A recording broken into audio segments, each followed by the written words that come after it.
저는 지역마다 지금 중보기도 스쿨을 하고 있는 사람인데요. 그 스쿨에 오시는 많은 분들이 결국은 있잖아요.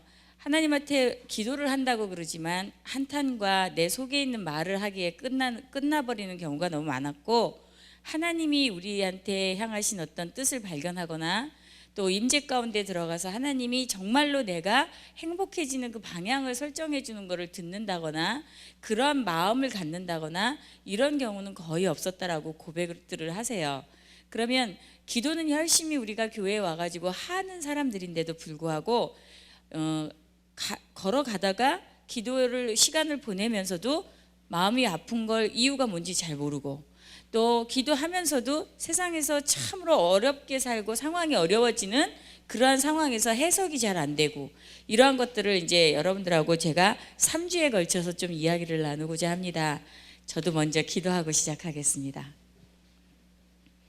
하나님, 사람의 말은 없게 하시고 하나님의 말씀만이 이곳에서 선포되게 하여 주시옵소서.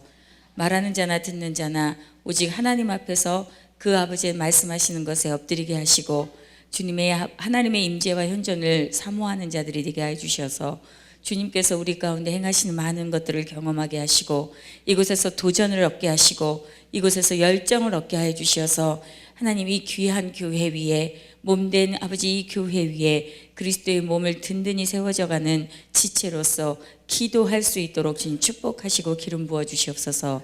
이 일을 이루실 여호와 하나님을 찬양하오며 예수님의 이름으로 기도합니다. 아멘. 자, 여러분들이 지금 제가 강의안을 좀 드렸던 것 같아요. 그래서 펼쳐보시면 기도란 하고 나오죠. 기도란 여러분들이 모르시는 게 아니라 제가 이제 주보에다가 대표 성경 구절을 써달라고 한 게 역대하 7장 14절이었습니다. 역대하 7장 14절의 처음의 시작은 내 이름으로 일컫는 내 백성이라는 내용으로 시작이 되는데요. 내 이름으로 일컫는 내 백성은 세상에 있는 사람들이 절대 아닙니다. 내 이름으로 일컫는 내 백성이라 함은 하나님이 구원하신 하나님의 백성을 뜻합니다. 그런데 내 이름으로 일컫는 내 백성이 어떻게 하고 있었냐면 죄를 지어서 하나님과 분리된 일들을 행했다는 거예요. 제가 기도란 하고 들어갔지만 여러분들하고 제일 먼저 나눠야 되는 게, 제가 성경을 읽으면서 너무나 이해가 안 됐던 일들이 있었어요. 저는 모태신앙이 아닙니다. 저는 중태신앙입니다. 저는 중학교 때부터 예수를 믿었기 때문에 저는 중태신앙자라고 얘기해요. 그래서 예수를 중학교 때 친구 따라가가지고 교회를 다닌 게 처음이었고, 그 다음에 결혼을 해서부터 저는 기도가 시작되어야 되는 이유를 나중에야 알았어요. 자, 그 이전에는 부모 밑에서 정말 많은 것들을 누리고 살았던 사람이에요.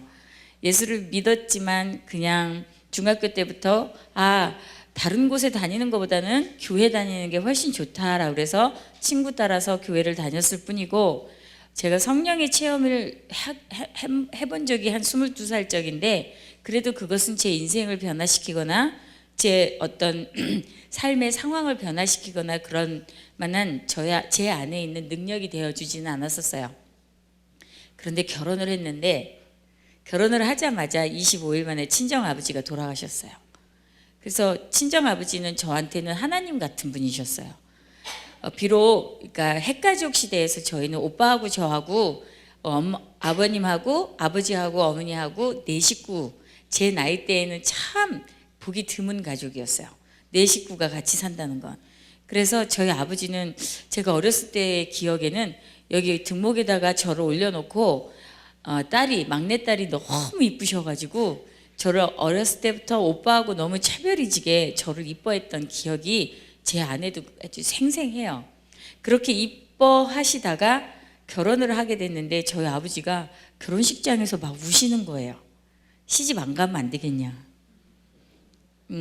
근데요, 딸은 참 그런 마음이 없어요. 아버지보다는 우리 신랑이 훨씬 좋았으니까 그때 이제 크면은 다 그렇게 돼야 되는 거다 하고 아버지 손을 탁 뿌리치고 그냥 결혼식장에서 남편 손을 잡고 갔는데 25일 만에 아버님이 돌아가셨어요.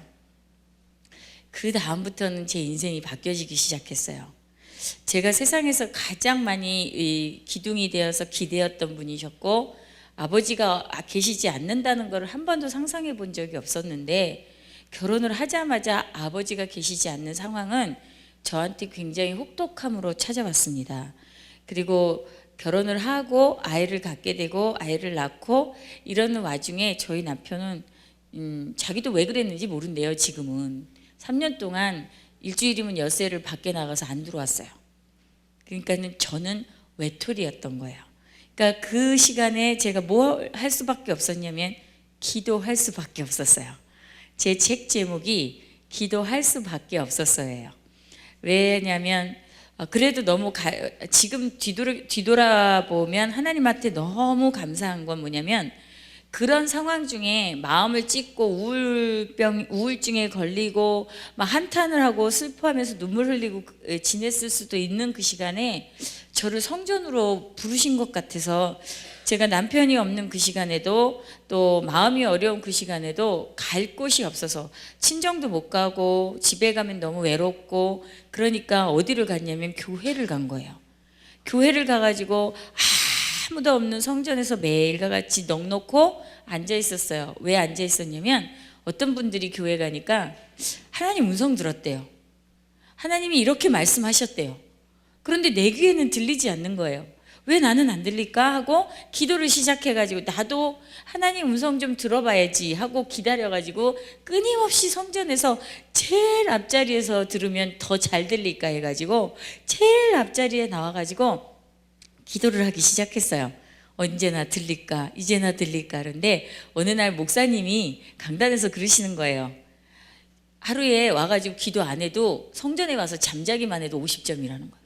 그래서 또 그것을 믿음으로 받았어요. 나는 기도가 유창하지도 않고 기도를 어떻게 해야 되는지도 잘 모르겠고, 그런데 다른 집사님들 보니까 성경도 읽고 기도도 하시면서 하나님 음성도 들었다니까 이렇게 곁눈질을 해봐도 저렇게 하는 게 맞는 걸 거야, 이런 마음에 성전으로 막 달려와가지고 말씀도 보고 기도도 하는데 답답하기 그지없어요.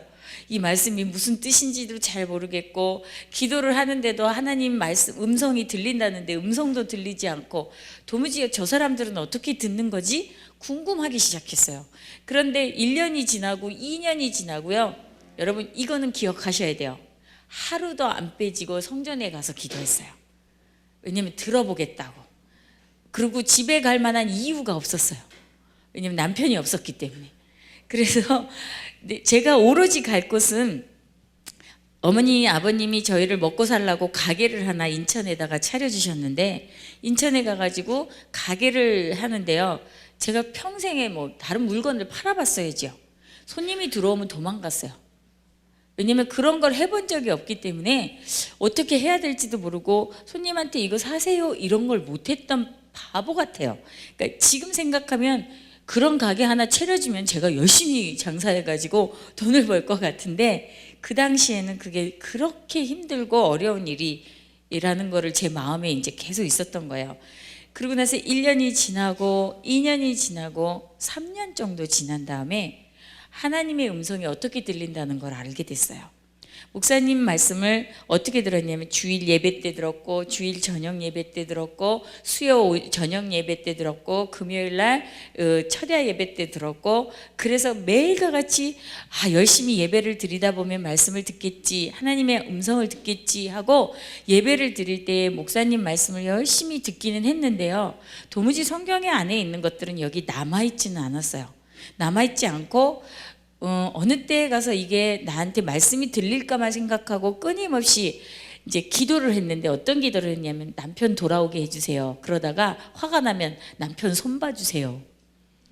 그러다가 또 아니에요, 우리 아버지처럼 돌아오다가 어디가 아파가지고 끝내 나하고 이제 삶을 마감하면 안 돼요. 하나님, 저희 남편이 술을 취하더라도 좀 보호해 주세요.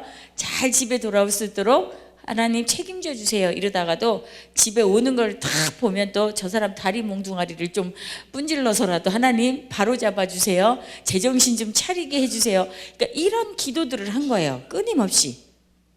그 기도를 하다가 어느 날 목사님이 말씀하시는 설교문 중에, 설교의 어떤 저기 중에 하나님은 여러분들을 사랑하십니다 라는 말이요, 기도하다가 그 말을 딱 들었는데요, 딴 때는 한 번도 그러지 않았는데 여러분들을 사랑하십니다 그러는데 그 마음이 확 올라오면서 하나님이 그러시는 것 같아요. 내가 너를 사랑한다 라고 그 마음이 확 올라오는 것 같은 거예요. 그러면서 눈물이 막 나기 시작하는데 아무도 이 세상에서 날 사랑해 주지 않는 것 같은데 하나님이 날 사랑하신다는 거예요. 그래서 그때부터 막 눈물이 쏟아지는데 이게 뭐지? 난 마음으로는 그렇게 슬픈 것 같지 않은데 뭔가 북받쳐 올라서 왜 눈물이 이렇게 흘러서 나한테 막 이런 마음을 주는 거지? 이런 마음이 도대체 뭐지? 그리고 이 마음이 음성을 듣는 건가? 고민을 하다가 밑에 층 9층에 계신 집사님한테 갔는데 그 집사님은 모태신앙자였어요. 아버님이 장로님이시고. 그래서 제가 막 달려가 가지고 저한테 이런 일들이 일어났어요. 그랬더니 그게 음성 듣는 거야 이러고 얘기해 주시는 거예요. 뭔가 저는요 어떤 걸 기대했냐면 현미야 이런 걸 기대한 거예요. 그런데 그런 게 아니라 뭔가 목사님이 말씀해 주신 그것들 중에서 나한테 정말 레마라 그러죠. 나한테 꽂히는 말씀, 정말 내가 위로를 받고 내가 안위를 받고 내가 정말 용기를 얻고 내가 도전을 얻을 수 있는 어떤 정말 성경 속에 있는 말씀이 마치 나에게 하시는 말씀처럼 끊임없이 나한테 올 때에 가슴이 북돋아 오르고 위로가 돼서 너무 마음이 따뜻해지고 눈물이 흐르고 용기를 갖게 되고 다시 한번 일어서게 되고 다시 한번 견디게 되고 이러한 일들이 반복되어지면서 하나님 음성 듣기는 이렇게 좋은 거구나. 이렇게 좋은 건데 내가 왜 여지껏 이걸 못했지? 그러면서 작정 기도를 들어가는데 3년 만에 그렇게 들어가려고 하는 3년 만에 저희 남편이 돌탕이 돼서 왔어요. 돌탕 아시죠? 돌아온 탕자. 이 돌탕이 돼서 왔는데요. 저희 남편이 돌아서 왔는데 제가 마음에 있잖아요. 겉으로는 용서했어요. 겉으로는 아이도 있고 이러니까 내 남편이 돌아온 거니까 또 교인들도 이제 있으니까 교인들도 있고 나는 거룩하고 착한 여자여야 되잖아요. 그게 제 종교성이었어요. 그것이 제 종교성이었기 때문에 남편이 돌아온 걸 반기는 척하고 받아들이고 나쁜 악의적인 마음이 있어서가 아니라 깊은 마음 속에서는 미운 마음이 있음에도 불구하고 하나님의 이 종교성을 내가 가지면 그래 용서해줘야지 하고 용서했는데 밤에 자는 것을 딱 보면요 미워서 죽겠는 거예요. 이게 정직한 제 마음인 거예요. 그냥 너무나 이뻐할래야 이뻐할 수 없는 그런 일들이 감정들이 막 속에서 올라오는 거예요. 나한테 그렇게 몹쓸게 해놓고서는 잠이나 잘 와? 이러면서 있잖아요 막 미울 때가 있더라고요. 그래서 너무나 미운 이 마음들을 하나님한테 가가지고 이야기하는 것조차도 하나님은 이런 마음 싫어해야 하고 내가 내 안에서 이렇게 딱 없애버리고요. 하나님 앞에 나아갈 때엔 난 착한 사람, 난 거룩한 사람, 그리고 다른 집사님들과 다른 권사님들 앞에 나갈 때도 난 너무 남편이 이제 정말 호랑방탕한 남편을 이제 다시 돌아와가지고 너무 거룩하게 안아주고 받아준 아내로서 그렇게 쓰게 된 거예요. 그러니까 교회에서는 남편의 어떤 위치보다는 제가 울뚝하고 올라간 거죠. 그러면서 거봐, 하나님은 당신보다 나를 훨씬 더 잘 사랑할 거야 이랬는데요. 어느 날 이제 아까 용기를 주고 위로를 주고 그런 음성 중에 말 하나가 기도를 하는데 그러는 거예요. 나는 너하고 네 남편을 똑같이 사랑해 이러시는데요. 막 여기서 뭔가가 훅 하고 올라오는데요. 어떻게 그렇게 하실 수가 있어요? 하나님 죄 질로 봐도 우리 남편이 훨씬 더한데 나는 이렇게 거룩하게 산 사람인데 나는 하나도 내 마음에 나쁜 것을 두지 않으려고 하고 나는 거룩하게 살려고 하나님 앞에 영적인 경건의 생활도 놓치지 않고 새벽 기도하고 주일 예배 잘 보고 수요 예배 보고 철야 기도까지 끊이지 않고 내가 했던 사람인데 어떻게 저희 남편같이 몇 년을 날 이렇게 힘들게 만들고 호랑방탕하다가 그 많은 죄를 지고 돌아온 저희 남편을 저하고 동률을 이렇게 놓을 수가 있어요. 안 되지요. 그건 상급이 있어도 저한테 더 많아야지요. 이런 마음에 막 억울한 마음이 있었어요. 근데 억울한 마음으로 이렇게 하는데 어느 날 그러는 거예요. 제 마음속에 하나님이요 이제 깊이 만나시기 시작하시면서 이제 깊이 만난 시간이 15년 정도 지나고 나서요, 제 마음속에서 어떤 일이 일어났냐면, 네 깊은 마음에 네 남편은 겉으로 지은 죄가 있지만 네 깊은 마음에 똑같은 죄성이 네 안에 있다라는 걸 보지 못했냐. 그런데 제가 제 모습을 보게 된 거예요. 저는요 저희 남편한테 물어봤어요. 자기야, 세상으로 다시 가가지고 그렇게 하고 살고 싶지 않아? 네, 이랬더니요, 지금 그 사람은요 3년 만에 돌아와가지고요, 난 절대로 세상으로 이제 다시는 안 가. 나는 구원 없어. 이러는 거예요. 당연히 그렇겠지. 해볼 거 다 해봤으니까. 제가 그랬어요. 해볼 거 다 해봤으니까 당신은 궁금한 게 하나도 없겠지만 저는요 제가 보니까 호기심 천국이에요. 남자가 멋있는 남자가 보면 멋있다 막 이래요. 근데 저희 남편은요 예쁜 여자를 보면요 안 봐요. 안 봐고요 축복기도 해줘요. 정말 하나님 잘 지켜주셔서 좋은 곳에 시집가라고 기도해줘요. 그렇게 순전해졌어요. 그거를 제가 가지고 하나님 앞에 가지고 와서 기도하는데 이러는 거예요. 죄에서 온전히 돌이킨 저희 남편이 하나님한테는 더 예뻐 보이는 사람인 거예요. 나는 이렇게 세상과 하나님의 나라를 걸치고 있으면서 어느 때는 내 맘대로 이쪽으로 갔다가 어느 때는 내 맘대로 이쪽으로 오는 게, 이쪽으로 항상 와가지고 하나님을 만나니까 내가 이렇게 갔다 온 건 살짝 숨기는 사람이, 그런 것이 내 안에 있다라는 걸 아주 오랜 시간 하나님과 함께 동행하면서 그 깊은 내면의 세계를 들추어 내실 때에, 그때에서야 깨닫게 된 거예요. 나는 좋은 사람인 줄 알았어요. 나는 의로운 사람인 줄 알았고, 저는 깨끗한 사람인 줄 알았고, 누구보다도 제가 영성 있는 경건의 생활을 하나님 앞에 잘 하고 있었던 사람이었기 때문에 제 죄성이요 누구보다도 다른 사람보다는 깨끗한 줄 알았는데, 하나님은 그렇지 않았어요.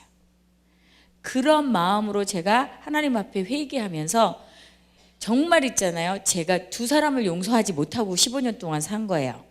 광야학교 원장 선생님이신 우리 시어머니, 그리고 광야학교 부원장인 우리 남편, 두 사람을 제가 마음속에 용서를 못하고 살았어요. 왜냐면 우리 시어머님은 제가 별명이요, 저희 친구들까지도 인간 문화재라고 그러세요. 얼마나 깨끗하고 깔끔하신지요, 저 같은 며느리가 들어가가지고 살림을 배우는데요 죽었다 살아났거든요. 그러니까 이불 호청을 하루에 7채를요 이불과 베갯잎과 밑에 유혹까지 다 빨아서 삶아가지고 풀 먹여서 말려가지고 꾸미시는 분이세요. 그러니까 그런 대로 결혼을 하게 된 거를 또 하나님 앞에 얼마나 제가 원망했겠어요. 고르고 골라가지고 저같이 이쁜 사람을 어떻게 그런 집안에 시집을 보내실 수가 있어요. 이 모든 일들을 하나님 앞에 제가 원망을 했다라는 거예요. 그 원망을 했는데요, 그렇게 일을 배우는 건 저한테 가치가 없었어요. 왜냐면 제가 가치 있게 여겼던 거는 영성이었어요.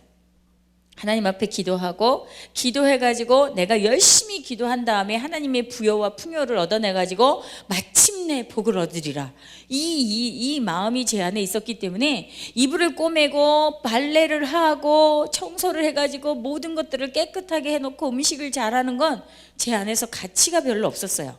그런데 허구 많은 사람 중에 우리 하나님께서는 저를 신랑하고 딱 연결해 주는데, 세상에서도 둘도 없는 우리 인간 문화재 같은 우리 시어머니 밑에다가 제가 막내 며느리로 골라서, 막내 아들을 골라서 시집 갔거든요. 그런데요 위에 있는 큰 아주버님이 이민 가버리고 둘째 아주버님이 이민 가버리고 제가 맏며느리가 된 거예요. 그러니까 그 밑에서, 우리 시어머니 밑에서 그 시집에 있는 모든 살림을 혹독하게 배웠습니다. 제가 혹독하게 배우고 나서 이런 쓸데없는 일들을 왜 저한테 배우게 하셨냐고. 막 하나님은요, 제가 하나님한테 가면 하나님 내적 치유 해드리고 싶어요. 저한테 받은 상처 때문에. 그래서 삿대질도 하고 마구마구 원망도 하고 살았는데, 나중에요 시집에서 7년을 살았어요. 제가 7년을 살다가 14식구와 버적버적거리고 살다가 나와가지고 교회를 왔는데요, 사람들 동선이 다 보이는 거예요. 살림을 어떻게 이렇게 짬짬하게 배웠는지요, 모든 일들이 손으로 하면서 눈으로 하면서 이렇게 하고 배우는 이 살림살이 때문에 교회를 들어오니까 교회에서 사역을 하면서 모든 사람들의 동선이 보이고 모든 것들을 착착착착 시간 배열을 하면서 일을 짝짝짝짝 끝맺히는 그런 기름 부으심을 받았더라고요. 시집살이를 통해서. 그러면서도 그때 해석이 안 됐던 것들을 몇 년이 지나서 하나님 앞에 기도하면서 무슨 해석이 일어나냐면, 하나님이 행하게 하시는 내 모든 일들을 내가 긍정적으로만 생각한다면 모든 것에 기름 부음을 받을 수 있는 거구나. 하나님이 우리에게 평화를 가르치실 때 평화로만 가르치시지 않고, 우리에게 사랑을 가르치실 때 사랑으로만 가르치시지는 않지요. 평화를 가르치실 때 전쟁으로 가르치실 때가 있고, 우리에게 사랑을 가르치시려고 할 때 미움이나 다툼이나 정말 슬픔으로 가르치실 때가 있다라는 거예요. 그러면서 그 많은 시간들을 하나님 앞에 엎드려서 기도하면서 제가 배운 건 뭐였냐면, 하나님이 내 삶 속에서 허락하신, 구원받은 한 사람, 여러분 전부 구원받으셨죠? 구원받은 한 사람의 인생을 인도하시는 분이 분명히 하나님이시라면, 그 하나님이신 그 사람의 인생의 한 걸음 한 걸음을 절대로 허비하지 않으시는구나. 그러나 하나님은 그렇게 인도하시려고 있는 대로 날마다 눈동자와 같이 나를 지키고 계시는데, 나는 나태하구나, 나는 게으르구나, 나는 태만하구나, 하나님만 그저 내 인생 가운데 인도하시라고 이야기할 뿐이지, 나는 하나님을 위해서 손톱 하나도 까딱하지 않고 하나님만을 움직이게 하기 위해서 기도하는 사람이구나, 이것을 깨닫게 된 거예요. 그래서 도깨비 방망이 같은 하나님이 내가 이루셔야 될 모든 리스트를 다 적어놓고, 하나님 1번 리스트 하셔야 돼요, 2번 리스트 이거 해주셔야 돼요, 3번 리스트 하나님 이걸 완벽하게 이루어 놓으셔야 돼요, 이거를 끊임없이 열심히 하면 하나님은 이루시겠지 했던 기도에 오류가 있었다라는 거예요. 근데 너무 많은 분들이 제가 나누고 이야기할 때마다 그런 이야기들을 하시더라고요. 나도 그랬어. 하나님 앞에서 음성을 듣고 주님이 오늘 내게 어떻게 행하시라고 그러는지 잘 알아듣지를 못하니까 내가 하는 방식으로 하나님을 내 안에 두고, 내가 생각하는 하나님이라면 이런 하나님이시겠지, 내가 생각하는 하나님이라면 이런 걸 해주시는 하나님이겠지 하는 금송아지 하나님을 내 안에 두고 내가 만들어낸 신을 섬기고 있었다라는 걸 나중에 고백하게 됐어요. 근데 우리 그런 거 생각 안 할 때 더 많잖아요. 당연히 해주셔야 되고 당연히 행하셔야 되는 그런 일들을 왜 이제 제가 설명을 좀 지금부터 하겠습니다. 강의하는요 분명히 끝낼 거예요. 걱정하지 마세요. 자, 에덴에 선악과와 생명나무가 있었어요. 우리가 참 선악과를 따먹지 말라는 걸 안 따먹고 생명나무만 따먹고 살았으면 됐을 텐데 호기심이 여기 있는 거예요. 너무나 호기심이 많은 거예요. 그런데 이 나무의 실제 이름은 선과 악을 알게 하는 지식의 나무예요. 이 나무의 이게 진짜 이름이 선과 악을 알게 하는 지식의 나무인데요. 이제 여러분들한테 제가 여쭤봅니다. 선과 악을 알게 하는 지식은 누구만이 알고 계세요? 분명히 아시죠? 그러면 이 영역을 침범하는 건 누구의 영역을 침범하는 거냐면 하나님의 영역을 침범하는 거였어요. 선과 악을 알게 하는 지식은 하나님께 있다가 이 영역이었어요. 그래서 너희는 이 영역을 가까이 하지도 말고 먹지도 말고 이거는 아예 너희 거라고 생각하지도 말라가 하나님이 에덴 동산 안에 주신 한 가지의 율법이었어요. 그러면 이것을 지금에 와서 해석을 한다면 하나님의 영역을 우리는 침범해서는 안 돼요. 하나님이 행하시는 영역들을 침범해서는 안 돼요. 하나님은 하나님 되시고 나는 나 되어야 돼요. 그래서 우리가 신적 존재로 자꾸 올라가려고 은총을 주는 자가 돼서는 안 되고, 우리는 하나님을 섬기고 몸된 교회의 지체로서 연합하고 하나 되어서 그리스도의 몸을 든든히 하는 역할을 하는 사람들이지, 머리 대신 그리스도가 되는 게 절대로 아니라는 거죠. 그런데도 우리는 가끔 가다가 다른 사람보다 우위에 있고 싶어하고 우월하고 싶어하고 다른 사람과 함께 힘있게 그리스도의 몸을 이루고 지체로 하나를 이루어가는 것보다는 다른 사람보다는 조금 더 권세가 있고 싶어하고 명예가 있고 싶어하고 또 이생의 자랑과 안목의 정욕과 이 육체의 정욕을 채우고 싶어하는 그러한 영역으로 끊임없이 날아가는 그러한 마음들이 우리 안에 있다라는 거죠. 그런데 이곳에서 이것은 먹지 말라고 얘기했는데 아담과 하와 또 해와 달과 별, 바다와 육지, 이 모든 것들을 우리 사람들을 만들고 이곳에 두시기 위해서 이 6일 마지막에 사람을 두셨지만 그 전에 뭐 하셨냐면 사람들을 위해서 서프라이즈 하시려고 모든 것들을 다 채워놓으시고 사람을 만드신 후에 보기에 심히 좋았더라. 그렇죠? 그래서 이 상태를 뭐라 그러냐면 모든 만물이, 하나님은 하나님 되시고 이 모든 만물에 창조된 세상은 창조된 모든 위치에 하나님이 원래 의도하신 그 제자리에 있는 이 상태를 뭐라고 그러셨냐면 샬롬. 이게 평강인 거예요.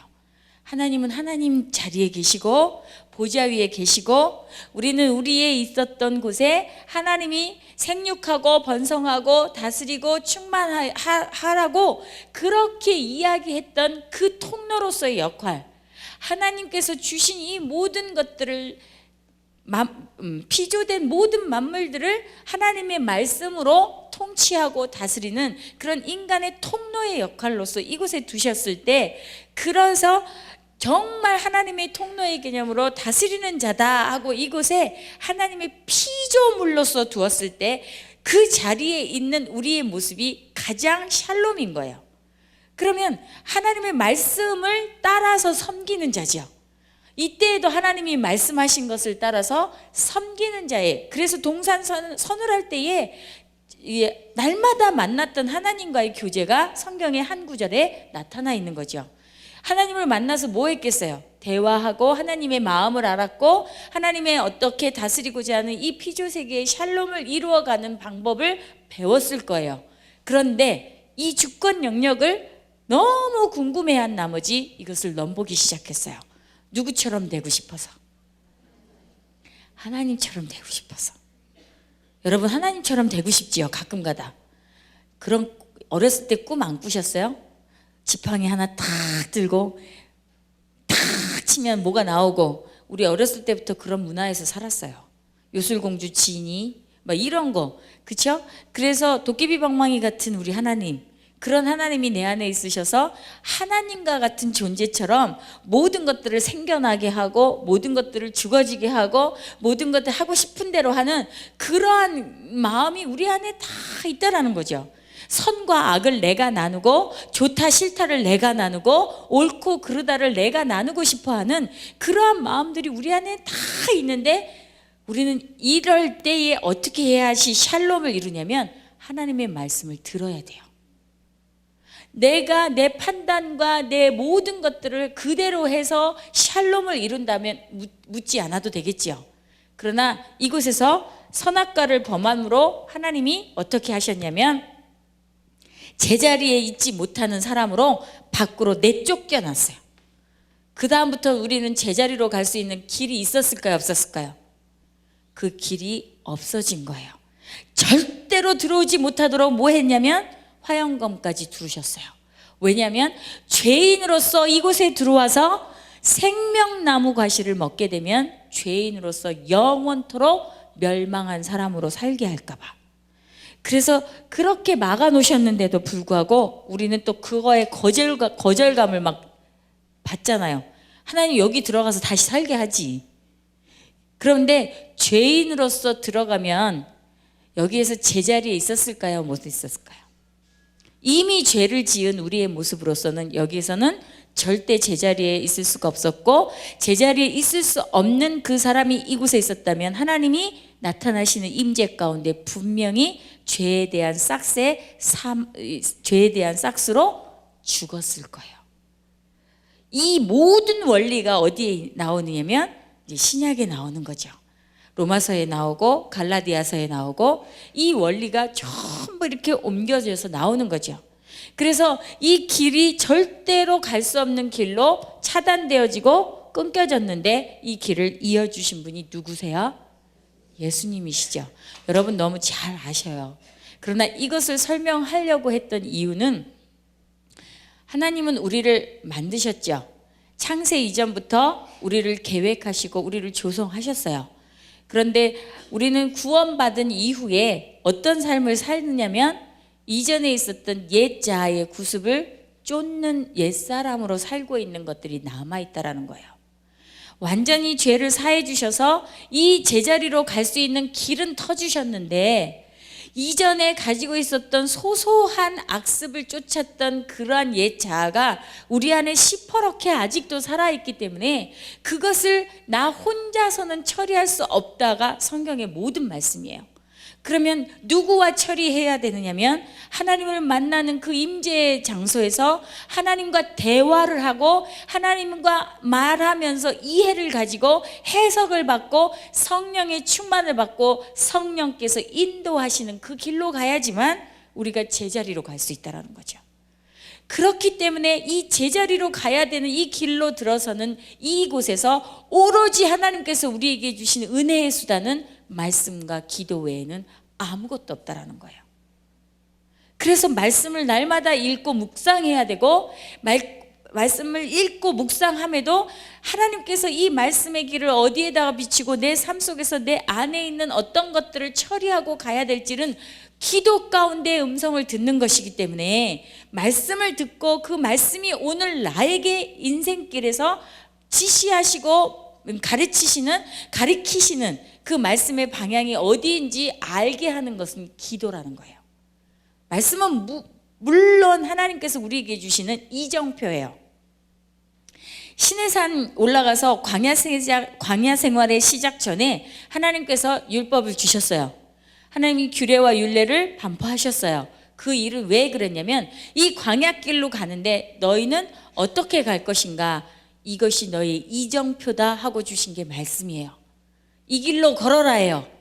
너희가 이 길로 걸어야지만 이 애굽에서 속박되었고 종되었던 너희의 모든 것들이 이 길로 걸어야지만 자유를 얻을 수 있다. 그래서 주신 것이 하나님의 말씀이에요. 그렇기 때문에 이 길로 걸어가야 되는 이 말씀을 뭐라 하냐면 이정표라고 얘기하죠. 근데 이 말씀의 길로 걸어가는데 모세가 그냥 갑니까? 툭 하면 산 위에 올라가요. 왜? 하나님의 임재와 현존을 맛보고 하나님이 지시하시는 그 말씀을 따라서 다시 가고 또 가고 가기 위해서예요. 그래서 말씀의 이정표를 따라서 가야 되는데 예수 믿고 구원받은 사람들은 그 길을, 그 생명길, 그래서 우리는 닉네임이 있어요. 한 길 가는 순례자. 우리에게는 닉네임이 있습니다. 옆에 있는 모든 분들과 이 다른 길을 가는 게 아니라 예수 그리스도 길이요 진리요 생명 대신 예수 그리스도가 말씀하시는 그분을 따라가는 그 한 길, 생명의 길, 그 길을 가는 동역자들이에요. 동료들이에요. 거기에는 지위 고하가 없고 가난한 자 부한 자 모두가 서로가 긍휼히 여기면서 함께 손을 잡고 일치한 마음으로 그 길을 따라가는데, 조금 더 믿음이 좋아서 먼저 하나님 앞에 경험을 하고 먼저 그 길을 걸었던 사람들은 어떻게 하는 거냐면 뒤를 돌아보아서 약하고 힘들고 너무 부족한 사람들에게 용기를 주고 힘을 주고 이 도움을 주어서 일어서서 그 생명길로 갈 수 있도록 모든 섬김과 도움의 손길을 주시는 분들이 먼저 가신 분들이에요. 교회 안에는 이런 것들이 조화를 이루어야 합니다. 영적인 리더십이 계시면 그 리더십들은 다음 세대들이 그렇게 생명길로 걸어가실 수 있는 본이 돼 주셔야 돼요. 제가 여기 보니까 나이 지긋하신, 저도 지긋해졌어요. 그래도 인생 50을 넘었으면 좀 지긋한 나이 아니겠습니까? 그런데 그 정도 저기 했으면 제 마음에는 저희 자녀가 이제는 부모의 본을 받아서 잘 살았으면 좋겠다라는 그 소망이 있어서 어떻게 해서든지 자녀가 보는 앞에서 정말 잘 살려고 애를 쓰고 산단 말이죠. 자녀가 힘들 때에는 엄마도 그랬어, 너도 그렇구나, 그럴 때 엄마는 이렇게 했단다 하고 이야기해 줄 수 있는 그런 마음이 있어서 그 아이와 대화할 수 있고, 그 아이를 용기를 줄 수 있고, 그 아이를 좀 북돋워 줄 수 있고, 힘을 줄 수 있고, 도움을 줄 수 있는 그런 부모라면 그 아이는 지금 좀 힘들고 지금 너무 고통스러울지라도 그 말에 힘입어서 아마 엄마가 말하고 아버지가 얘기하는 그러한 길로 걸어보려고 애를 쓸 거라는 거죠. 이게 가정에서뿐만이 아니라 어디에서도 일어나야 되느냐면 교회 안에서도 그럴 수 있다라고 말씀하신 것이 예수님이세요. 그래서 제가 여기 쓰던 교회 좀 그러니까 가정을 굉장히 중요하게 여기시고, 여기 목회 철학의 목회 비전에 그게 들어가 계시더라고요. 다음 세대를 세우는 교회. 맞나요? 맞죠? 그리고 가정 중심의 교회. 정말 저는요, 이거 너무너무 우리와 같이 공감하는 그런 비전인 것 같아요. 물론 교회를 정말 거룩하고 경건한 그런 교회로 세우는 게 첫 번째이지만, 여러분들이 가정부터 시작해서 다음 세대를 세울 수 있는 부모가 된다면 교회 안에서는 다음 세대들의 본이 되는 리더십의 위치에 분명히 서 계실 거라는 생각이 듭니다. 그래서 이 길로 걸어라, 그래서 생명의 말씀의 길을 걷기 위해서 말씀을 날마다 읽는 건 너무 잘해요. 왜냐면 말씀은 눈에 보이기 때문에. 이거 읽는 거 뭐 못하겠나? 그래서 창세기부터 요한계시록까지 열심히 읽기는 읽는데요, 이곳에서 오늘 내가 이 말씀의 이정표를 따라 걸어야 할 길이 어디, 무슨 일입니까? 어떤 마음입니까? 어떤 태도입니까? 어떤 눈빛을 가져야 되고, 어떤 심령을 가져야 되고, 어떤 태도로 다른 사람과 만나야 되고, 어떤 행동을 취해야 되는지는 묻지도 않고 따지지도 않고 가요. 그런데 그게 꼭 있어야 되는 이유가 있어요. 그걸 묻고 가야 제자리로 갈 수 있기 때문에. 말씀을 읽는다고 우리가 가만히 앉아 있는데 나를 생명길로 가게 해주지 않아요. 말씀을 읽는데, 내가 어제 이렇게 가지고 있었던 거친 마음은 예수 그리스도 마음이 아니구나, 이 마음을 없애야 되는 거구나, 내 마음에서 없애야지, 그리고 없애려고 애를 쓰고 기도하고 가는 게 생명길인 거예요. 그런데 지금 크리스찬들은 그 일을 귀찮아해요. 자연적으로 앉아서 주시는 은혜만 먹고 싶어 해요. 자연적으로 주시는 어떤 말씀의 어떤 귀만 너무 부여해지고 싶어 해요. 이거는 제가 외부 강사이기 때문에 여러분들이 할 수 있는 얘기라고 생각합니다. 저는 이 시대의 크리스찬들을 깨우고 싶어 하는 소망이 있어요. 그리고 기도해야 합니다. 100이면 100 모든 크리스찬들이 위기라는 걸 모두가 감지하고 있어요. 지금 이 시대가 위기라는 건 모두가 알고 계세요. 그런데 정말 생명길로 가는 그 모든 것들에 대해서 우리 어머니 때만큼만이라도 기도가 일어난다면, 저희 어머니 때는요, 뭔지는 몰라요. 그들이 있잖아요, 막 유식해가지고 성경을 다 풀어내고 이러셨던 분들은 아니었다라고 생각해요. 그러나 뭐는 했냐면 아침과 저녁에 성전에 와서 이 안에 있는 성령의 불을 사르시는 분이었어요. 상번제로 끊임없이 우리 자녀가 잘 되게 해달라고, 이 땅에 전쟁이 없게 해달라고, 이 땅에 다시는 그런 아픈 일들이 있게 해지지 않게 해달라고 하나님 앞에 아침과 저녁으로 열심히, 낮에는 정말 장사를 하고 품을 팔아서 그렇게 열심히 노동을 하고 살았음에도 불구하고 새벽에 일어나서 기도하고 노동하러 나가시려고 애를 썼고, 정말 깨어서 근신해서 기도해야지만 살 수 있다라는 그 말 한마디만 붙잡고 그 말대로 살려고 그렇게 했던 우리 부모님 세대가 있었기 때문에 우리는 이렇게 부여합니다. 교회마다 제가 이런 부흥 집회를 가는데요, 너무너무 부요해요. 전 어렸을 때 천막의 교회에 가봤던 기억이 있어요. 여름에 에어컨이 어디 있습니까? 이런 의자가 어디 있습니까? 정말 천막 쳐놓고 이 판에 깔려 있으면 다행이지만 흙이 있는 그 땅에 주저앉아서 기도했던 그런 때가 있었다라는 거죠. 그럼에도 불구하고 그분들은 왜 교회가 이 모양이야 이런 소리 한마디도 하시는 걸 못 봤어요. 못 보고 어떻게 했느냐면 그저 치성을 들이시듯이 그저 우리 자녀 잘 되게 해달라고, 우리 나라 잘 되게 해달라고 그렇게 기도하면서 부흥 인도하시는 분들은 입에서 침이 막 튀기더라도 땀을 뻘뻘 흘리고 겨울에는 손이 곱아가지고 호호 불어가면서 그 말씀을 들었던 그런 것들을 보았던 기억이 있습니다. 지금은 시설이 너무 좋아요. 너무 좋아가지고 너무 편해서 잠도 잘 자요.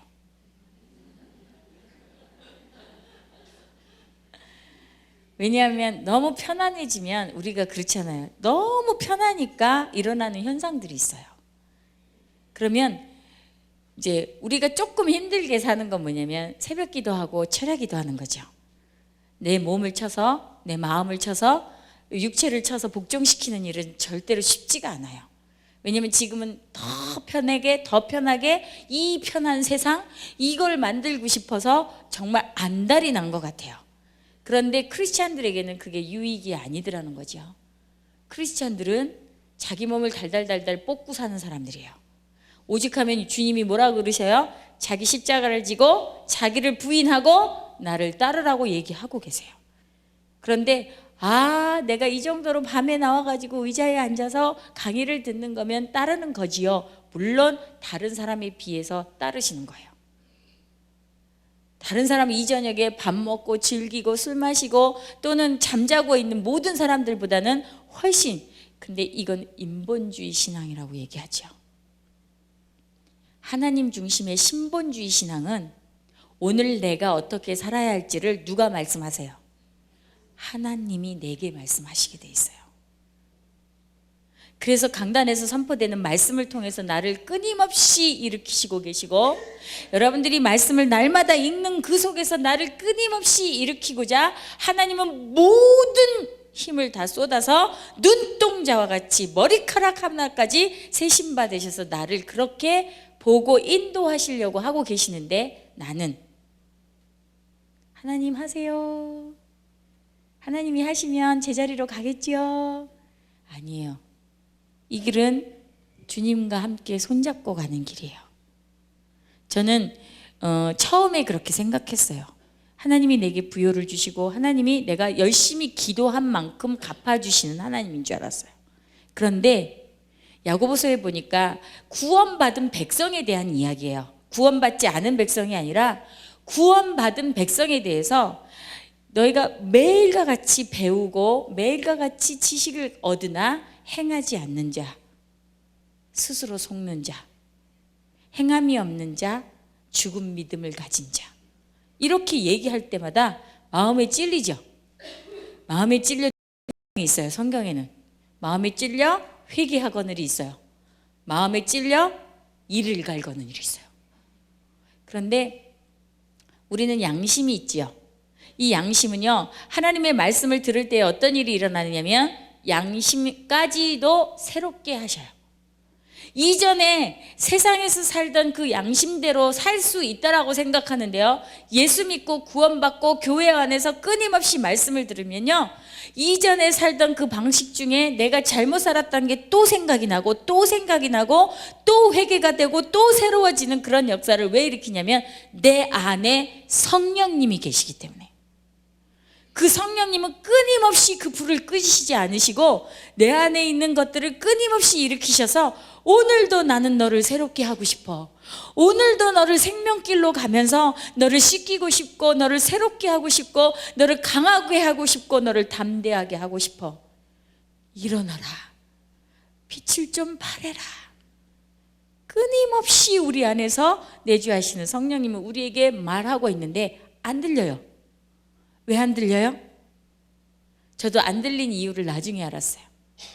내 소리가 더 크거나 사단의 소리가 더 큰 거예요. 하나님 소리는 속삭임이고, 야, 너는 정말 이랬으면 좋겠어 하는데, 아니야, 나 피곤해서 자야 돼. 아니야, 너 이렇게 피곤하다가는 너 죽을지도 몰라. 그러니까 이런 이 소리들이 더 크게 내 안에서 들리기 때문에 그 소리가 다 내 안에서 들리는 거잖아요. 그러니까 주님의 생명길로 걸어가는 게 그만큼 쉽지 않다라는 그 이야기예요. 저도 지금 기도하고 이 사역을 시작한 지는 10년이 지났어요. 이전에 10년에 시작할 때 하고 지금의 저는요, 정말 같지 않습니다. 너무 많이 변했다라고 얘기해요. 처음에는 거칠고, 또 지금보다 훨씬 거칠고, 또 그래야만 될 것 같아서 내 생각으로 했던 많은 것들을 10년 동안 또 하나님께서 어떻게 하시냐면, 그것도 아니야, 그렇게 하는 것도 아니야, 내가 이랬으면 좋겠어. 기도할 때마다 하나님은 지난 걸 후회하게 하지 않고 회개하게 하셨어요. 내 안에서 성령님은 내 불을 켜시면서 내 안에 있는 모든 어두움들을 드러내게 하셨어요. 너는 이럴 때 네가 거친 거 잘 모르더라. 이럴 땐 거칠게 하면 네가 다른 사람을 배려하지 못하는 일들이야. 그거는 네가 좀 거울 보고 고쳤으면 좋겠어. 이런 마음도 주시고, 또는 내 남편한테 너무 네가 함부로 하는 이유가 뭐니? 네가 조금 더 네 남편보다 낫다라고 생각하는 것 때문이냐? 막 혼자서 얘기하는데요, 그런 마음들이 막 이렇게 올라왔다가 생각이 났다가, 그런데 어떨 때는 확 죽이고 모른 척 했다가, 어떨 때는 막 기도하러 들어가면 성령이여 막 충만해지니까 그 말이 다시 막 올라와서 생각이 나고, 그래 내가 나빴어 하고 시인도 하고, 그래요 하나님 잘못했어요 회개도 하고, 이러고 나와서 또 그 일을 또 저지르면 내가 왜 이랬지 하고 또 후회도 하고 다시 들어가서 기도를 하는데, 그 길에서 내가 진짜로 돌아서야지 하고 결단도 하고, 이 일들의 모든 것들의 반복이 일어나면서 기도가 성숙해지기 시작했고 삶이 달라지기 시작했어요. 저는 지금 행복합니다. 자, 시편 1편에 보면 복 있는 자는 하고 시작이 되죠. 복 있는 자는 악인의 길을 따르지 아니하고, 죄인의 길에 서지 아니하고, 악인의 길을 쫓지 아니하고 죄인의 길을. 그런데 길이라는 단어가 나오지요. 우리는 길을 가는 사람이에요. 이 길이 누구냐면 길이요 진리요 생명 대신 예수 그리스도를 따라가는. 그래서 묵상과 기도의 목적은 전적으로 예수님을 닮아가는 데 있습니다. 여러분들이 묵상을 하건 이 말씀을 읽건 기도를 하건 그것에 대한 온전한 목적은요, 예수님을 닮아가는 것에 있어요. 우리가 어떤 것들을 이루기 위해서가 아니라, 어떤 물질을 주세요, 건강을 주세요 이러는 게 아니라 예수님을 닮아가야 되는데, 복이라는 개념이 있잖아요. 시편 1편에 이 복이라는 개념이 두 가지예요. 좀 죄송한데요, 바락이라는 개념과 아쉐레이라는 이 두 가지가 있는데요, 바락이라는 단어의 개념은 소유의 복이에요. 그래서 건강, 물질, 자녀, 성공 이런 소유의 복을 얘기하는데요, 아쉐레이는 상태의 복을 얘기해요. 영혼의 상태, 영혼이 정말 잘됨이 복이라는 얘기예요. 그런데 시편 1편의 1절에 나오는 복 있는 사람은, 이거는 아쉐레이 하이시 이래가지고 행복한 사람을 얘기합니다. 예수 그리스도 안에서 진짜로 행복한 사람은 율법을 주야로 묵상하여 그 율법을 쫓아가는 사람이라는 거예요. 그러면 나는 왜 이 땅에 살면서 예수를 믿고 구원받은 사람인데 왜 이렇게 행복하지 않을까? 돌아봐야 돼요. 내가 예수의 생명길을 가고 있는가? 진짜 그 길을 가고 있는데, 또 그 길을 가면서 어떤 사람이냐면, 주님과 함께 그 길을 가더라도 어떤 일이 일어나냐면, 때로는 손을 잡고 있지만 넘어지기도 합니다. 손을 붙잡고 강한 팔로 편팔로 우리를 안위하고 있지만 우리는 연약하고 우리는 부족하고 우리는 힘이 없어서 수렁에 빠지기도 하고 웅덩이에 빠지기도 합니다. 그러나 구원받은 우리들은 예수님의 손이 절대로 놓치지 않아요. 그런데 수렁에 빠지거나 넘어질 때 우리는 악소리 나지요. 고통스럽지요. 연단이 이루어지지요. 그러나 그것을 통해서 더 생명길을 잘 갈 수 있는 그런 사람으로 인도하신다는 믿음을 가지시기를 바랍니다. 그래서 여러분들은 이 기도, 이 세 번의 세미나를 통해서 여러분들이 이제는 생명길을 내가 가야 되겠다, 주님의 손을 꼭 붙잡고 내가 정말 아시리 하이시 복 있는 사람이 되어야 되겠다, 이 복 있는 사람의 생명길을 내 자녀들에게도 소개시켜 줄 수 있는 그러한 믿음을 가진 사람이 되어야 되겠다라고 결단되는 시간이시기를 바랍니다. 기도는 너무너무 좋은 거예요. 저는 기도할 때마다 이제는 너무 행복하고 하나님을 그렇게 만나는 것이 최우선순위가 되어서 아침에 일찍 일어나서 말씀을 묵상하고, 저희가 지금 출애굽기를 하는데요, 금송아지 사건이 끝나고 모세의 중보기도가 끝나고 이제는 하나님이 정비시켜서 이제 성막을 만들고 이래가지고 광야길을 시작하기 바로 직전이라 요즘에는 제가요 너무 그 말씀을 듣고 묵상하는 게 너무너무 좋아요. 왜냐하면 제 인생길 같기 때문에 이제 다시 지금 이곳에서 다시 그 말씀을 읽을 땐 이전의 삶을 사는 것이 아니라 또 새로운 삶을 살게 하시고 새로운 비전과 새로운 소망을 갖게 하시는 그 한 발짝을 또 딛게 하시는 거기 때문에 기대가 되고 소망이 있고 비전이 있습니다. 그래서요, 나이가 들어도 청년같이 사실 수 있죠? 아니에요? 시편 110편에 보면 새벽 이슬과 같은 청년이라는 단어가 나옵니다. 그런데요, 이건 진짜 청년을 일컬어도 얘기하지만요, 어떤 사람이냐면 새벽 이슬과 같은 청년은요 어떤 사람이냐면 이스라엘의 이 모든 군사들을 명할 때 20대 이상의 이 싸울 수 있는 자를 모았어요. 그렇죠? 민수기에는 싸울 수 있는 사람들을 모았어요. 말하자면 군사들이에요. 이 군사들은 무엇을 하는 사람이냐면 왕을 위해서, 왕 되신 하나님을 위해서 목숨을 바치고 싸울 수 있는 사람을 얘기해요. 얼마 전에 저희 아들이 군대 간다 그래서 신체 검사 받았어요. 그래가지고 현역을 보내나 보다 그러고 3년은 참 편하게 2년은 편하게 지내겠다. 아들이 하나 없으면 먹을 것도 덜고 이제 이런 생각에 제 속에는 또 이렇게 계산이 돼 있었어요. 왜냐하면 저희 아버지가 군인 출신이고 저희 남편은 헌병 출신이에요. 그러니까 아들은 당연히 군대에 가야 된다가 제 머릿속에 있어요.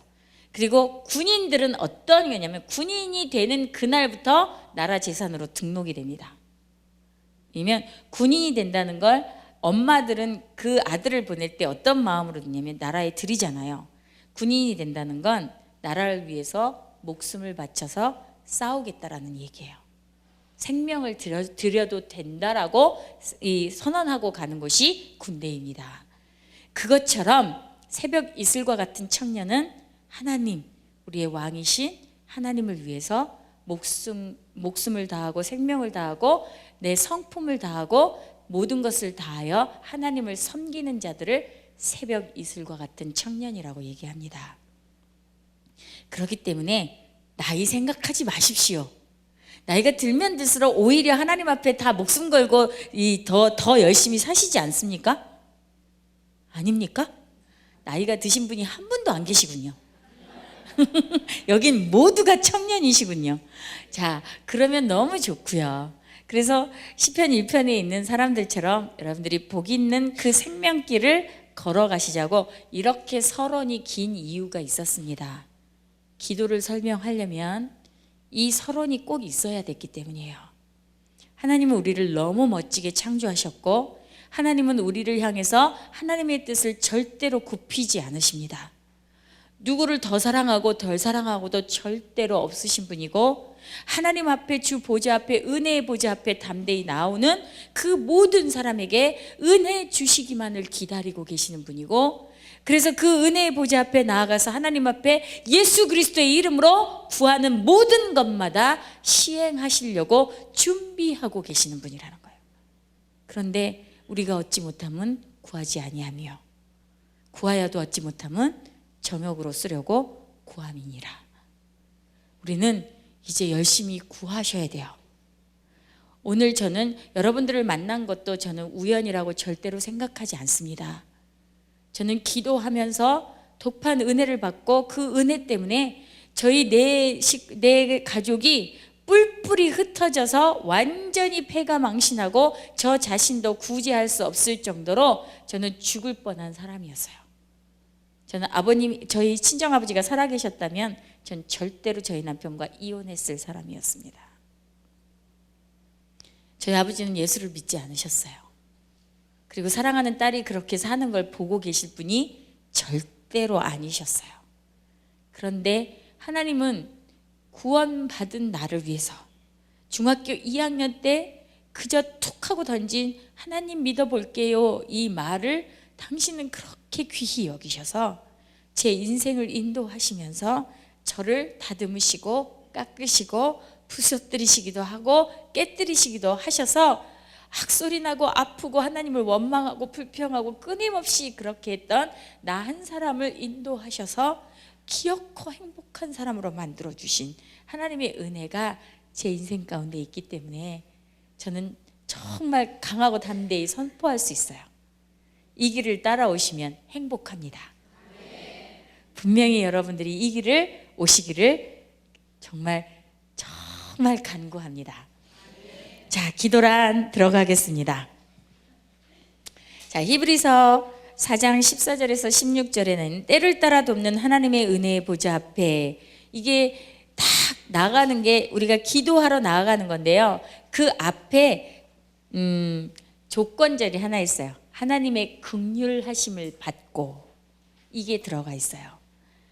자, 기도는 내 힘으로 하는 것 같아서 내가 하는 것 같다라고 생각하지만 은혜의 보좌 앞에 나가는 그 자체가 성경에는 어떻게 써 있느냐면 하나님의 긍휼하심을 받고예요. 우리를 긍휼히 여기셨기 때문에 하나님의 은혜의 보좌 앞에도 나아갈 수 있다라고 말씀하고 계세요. 그런데 기도에 관한 일반적인 오해들이 생겨나는데요. 첫 번째, 대상에 대한 오해가 있는데요. 결국은 자기중심적인 어떤 일들을 하려고 중심적인 하나님을 만들어냈는데, 제가 아까 설명할 때 금송아지 하나님 말씀드렸죠. 자, 금송아지는 아론이 만들었죠. 아론이 만들었는데 아론이 왜 만들었냐면 믿음 좋다라고 생각하는 사람들이 만들었단 말이죠. 이스라엘 백성조차도 기대했던 아론이 만들었는데 왜 만들었냐면 애굽에서는 그가 본 하나님의 형상, 신의 형상은 만드는 신뿐이었어요. 이스라엘 백성과 아론이 애굽에 있었을 때 그들이 본 것은 만드는 신밖에는 못 본 거예요. 그래서 그들은 그곳에서 모세가 없어지자 모세를 어떻게 이야기했냐면 우리를 인도하여 낸 사람 모세는 보이지 않으니, 이렇게 얘기해요. 그래서 사람이 보이지 않으니까, 리더가 보이지 않으니까 우리를 인도하여 낼 신을 만들라라고 요구하게 돼요. 자, 이 일들이 우리 안에서는 어떻게 했냐면 하나님 보이지 않을 때 있어요. 하나님 생각이 안 날 때 있어요. 그럴 때 우리는 어떻게 하느냐면 우리 마음속에서 만드는 신이 왜 생길까요? 세상에서 그렇게 해봤기 때문에, 세상에서 그렇게 하는 걸 보아왔기 때문에. 이런 것들은 영향력이죠. 그런데 우리에는 만드는 신이에요? 아니면 유일하신 하나님이에요? 유일하신 하나님이에요. 그러면 우리나라 문화 가운데 또 하나의 맹점이 있습니다. 하나님은 뭘 하는 걸 제일 좋아하시냐면 질문하는 걸 제일 좋아하세요. 자, 기도란 하나님과의 대화라고 얘기하죠. 보통은 하나님과의 대화죠. 안 그래요? 아시는 거죠? 하나님과의 대화라고 얘기하는 건 말하기와 듣기가 있어요.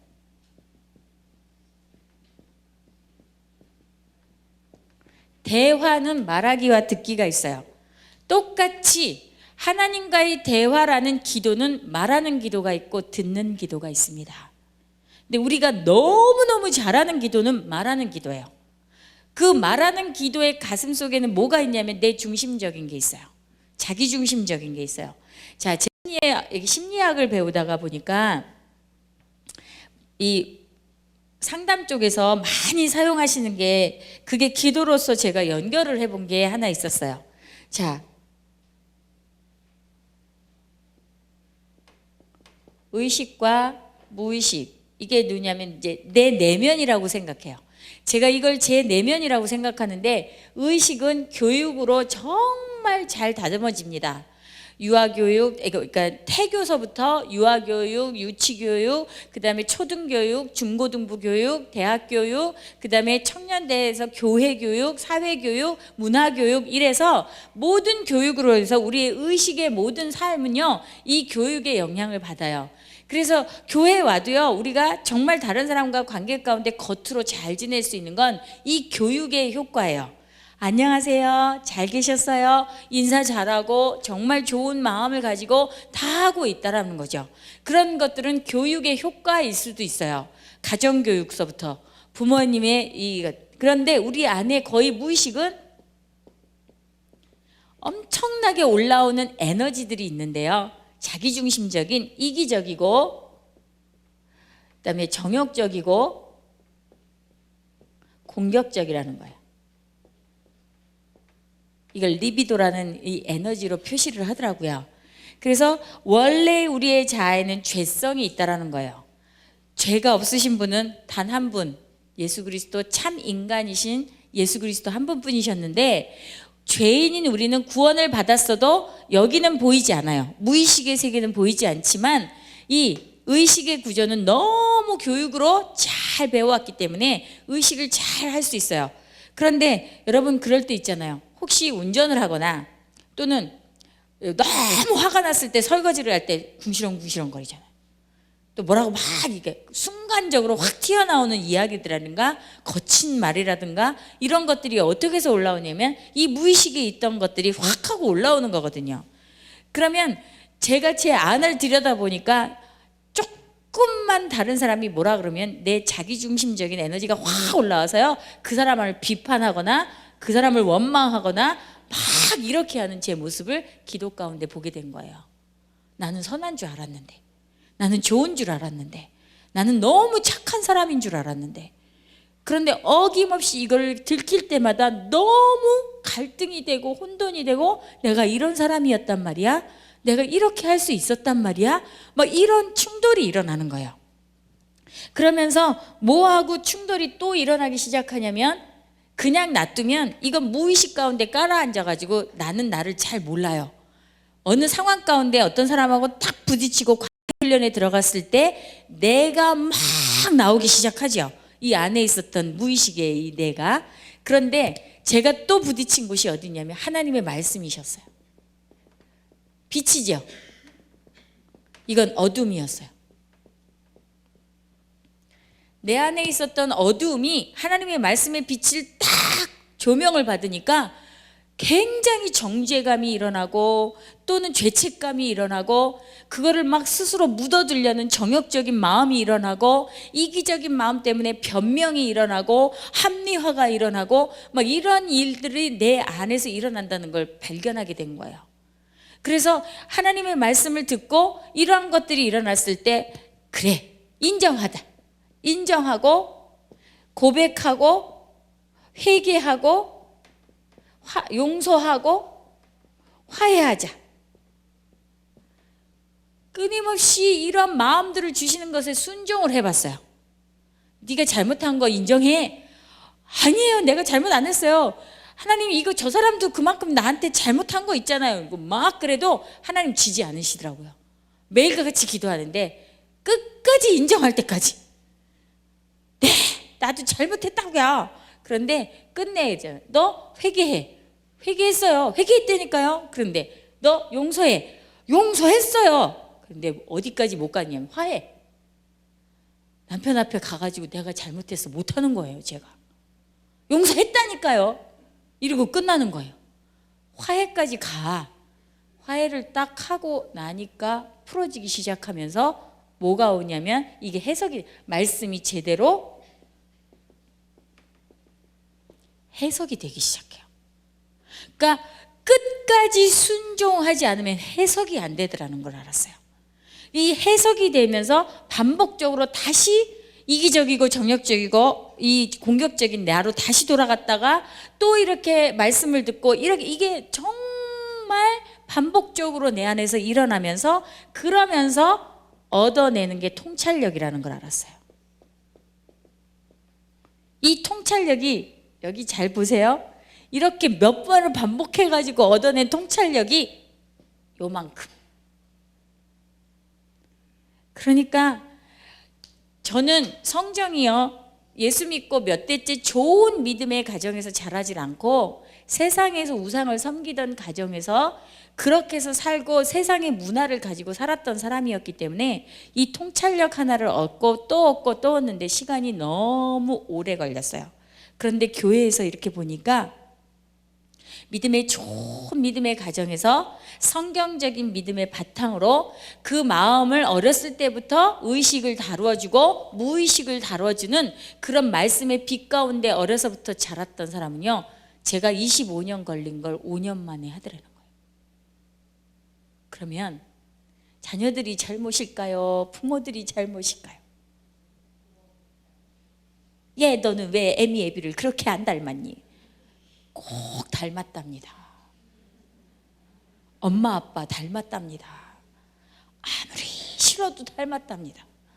저희 어머니요, 저 진짜 어렸을 땐 데리고 다니면서 얘가 딸이에요 이러셨어요. 사람들이 얼마나 우리 엄마는 이쁘고 내가 얼마나 못생겼는지요, 데리고 다니면서 어머 얘가 딸이에요 이랬어요 맨날. 저는 그 소리 너무너무 듣기 싫어했거든요. 그런데요, 지금 나이에 우리 어머니하고 이렇게 딱 쓰면요 닮았대요. 우리 어머니 좀 자존심이 상해하시지만. 그런데 그렇게 닮는다는 거예요. 그러면 제가 말씀하신 것처럼 묵상을 통해서 내 내면을 비추고 이런 것들을 계속적으로 순종하면서 말씀이 해석되어지고 끊임없이 하면서 통찰력을 얻는 것을 지혜로운 사람이라고 얘기해요. 그래서 어른들은 지혜로우시다고 얘기하는 이유가 뭐냐면 삶에서 이러한 많은 것들이 해석이 되어지고 통찰을 얻으신 거예요. 그런데 아직 이 내면의 이기적이고 공격적이고 정욕적인 것들이, 그것 자기중심적인 것들이 다스려지지 않으면 금송아지 하나님을 만들어내기가 너무 쉽다라는 거죠. 그렇기 때문에 이 대상은 분명히 우린 유일하신 하나님 한 분뿐인데, 그것에 어긋나면 초월 명상을 하거나 참선을 하거나 이런 것들로 인해서 나 자신이 어떤 존재까지 가고 싶어지냐면 하나님의 이 어떤 신적 존재의 위치까지 가고 싶어서 결국은 자기 중심이죠. 내 중심적으로 내 안에 있는 모든 것들을 이루어 보려고 하는 대상에 대한 오류가 생겨날 수도 있다는 거죠. 두 번째, 자격에 대한 오류가 있는데요, 자연인이라면 누구나 기도할 수 있다라는 생각이요. 크리스찬들이 말하는 기도는요, 구원받은 백성이 아니고서는 절대로 할 수 없습니다. 기도는 구원받은 백성들만 유일하신 하나님을 대상으로 하나님께 이야기할 수 있는, 말하는 기도와 듣는 기도를 할 수 있는 것은 구원받은 백성들만이 할 수 있는 거예요. 자, 세 번째, 목적에 대한 오류가 있는데요, 자기의 소원을 일방적으로 청구한다는 생각으로 하는 것이 기도라고 생각하는 것. 자기의 소원을 일방적으로 청구하는 것이라는 것을 기도라고 생각하는 것. 그러니까 끊임없이 기도하러 와서 똑같이 세상에 우상을 섬기는 사람도 똑같은 기도를 하겠죠. 그렇게 한다면 똑같은 기도를 한단 말이에요. 물질 주세요, 건강 주세요, 우리 자녀 잘 되게 해주세요. 그건 정한수 떠놓고 치성 드리는 거나 뭐가 달라요? 그렇죠? 그런데 예수 믿으면 또 그 기도 하지 말아야 되냐? 아니에요. 그 기도 해야 되죠? 해야 되지만 그거는 그 나라와 그 의를 먼저 구할 때 더해지는 것이라고 얘기해요. 그러면 그 나라와 그 의를 어떻게 구하느냐면 제자리로 가면 돼요. 우리가 하나님과 샬롬한 그 자리에 있다면 하나님이 이 땅에서 당신 백성이 그 길을 가려고 할 때 필요한 모든 것들을 더하여 주신다는 약속이 있다라는 거죠. 그럼 나는 길을 먼저 찾아야 되는 게 우선이지 돈부터 달라는 게 우선이 아니라는 거예요. 건강부터 달라는 게 우선이 아니라는 거죠. 길을 먼저 찾고 나서 이 길이 울퉁불퉁하니까 이 길에는 신발이 필요합니다. 좋은 신발 사주세요. 그러면 사주신다는 거예요. 그런데 우리는 그걸 잘 모르죠. 그러니까 예를 들자면 그렇다는 거예요. 비가 오는데 이 길로 걸어가야 되는데 우산이 필요합니다. 그러면 우산 사야 되잖아요. 그 우산이 하나님이 와서 내가 우산이 되어줄게 이게 아니라는 거죠. 그 길을 간다고 그러니까 든든한 비에 젖지 않고 여기에 부르지 않는 그런 신발을 사주셔야 되고 우산을 사주셔야 되고 거기다가 가족들이 있어요. 이 길을 걸어가야 되는데 먹을 것이 필요해요. 그래? 그 길을 걸어가는데 허기지면 안 되지. 먹을 것 더 해주시고. 근데 우선이 뭐예요? 길이요 진리요 생명 대신 예수의 길을 먼저 가는 거예요. 우리 안에서 우선순위가 뒤바뀌었다라는 거죠. 근데 우리는 어떻게 해요? 우리가 아니라 저라고 얘기할게요. 하나님 물질 주고 건강 주고 성공 주고 남편한테 실패 없는 모든 일들을 주시면 제가 하나님 더 잘 믿을게요. 이랬어요. 이게 정직한 제 마음이었어요. 근데 하나님 너는 그렇게 해서는 절대로 행복해지지 않아. 그걸 가르쳐 주기까지가 너무 완악하고 완고한 고집쟁이였다라는 걸 제가 나중에 고백했어요. 나를 그렇게 돌리기가 힘든 거예요. 끊임없이 하나님하고 무슨 씨름을 했냐면 먼저 내놓으세요. 내가 그 길을 갈 테니까. 그럼 하나님은 그 길을 가야지 네가 행복해. 그러면 내가 더 해줄게. 하여튼 평행선이었어요. 평행선. 그런데 결국 누가 이겨요? 야곱이 환도뼈를 딱 치시는 하나님. 사람이 계획한 모든 것들을 무산시키신 하나님. 그것도 씨름을 해서야. 안 만나고요. 멀리 떨어져 있으면 씨름도 안 하세요. 그런데 기도는 씨름이라고 얘기하시잖아요. 기도할 땐 내 계획을 전부 무산시키십니다. 괴롭지요. 힘들지요. 그러나 무산시키는 것만 생각하면 안 돼요. 무산시키고 하나님의 정말 화목한 화해의 장소로 이끄시죠.